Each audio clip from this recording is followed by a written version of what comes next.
have to wonder whether some of these folks would have made those comments had they been face to face with Marty and not on social media.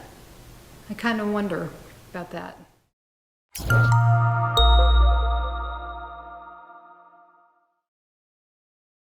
Another major point I'd make is concerning the best way to respond to someone who's doubting. What is the best way?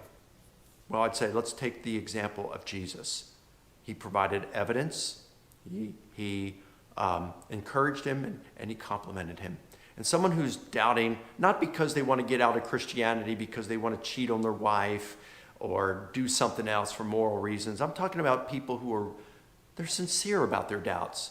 You know, you want to provide evidence and you want to be loving brothers and sisters in Christ, not sarcastic and demeaning like we see a lot of these posts that are going on about how doubters are being treated. That's just an ungodly response.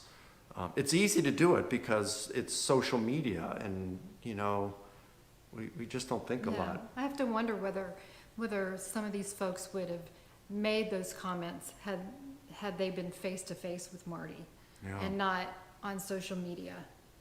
I kind of wonder about that. Yeah, we need to keep in mind that God is going to hold us as followers of Jesus accountable, even for just our idle words. You know, we have to give account for our words, whether that's vocally or on the keyboard. And sometimes, like, our guards can be down, but we got to watch what we say.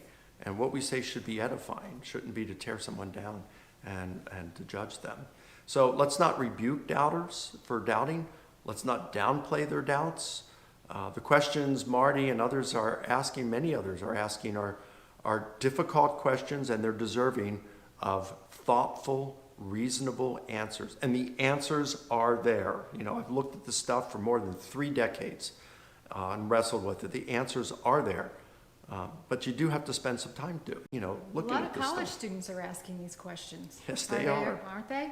I get emails all the time about college students and even older adults who are saying, watched one of your debates, watched your lecture, man, you saved my faith, or I became a Christian as a result. So, you know, we need to be authentic and give authentic, reasonable answers. It's very important. We need to give people as well the freedom to doubt without rebuking them for doing so. Look, the disciples doubted. They'd been with Jesus. They saw him do miracles. He predicted his death and resurrection. And yet it seems like, with the possible exception of John, the son of Zebedee, none of the disciples believed the testimony of the women that the tomb was empty because Jesus had been raised. They had to see Jesus to change their mind.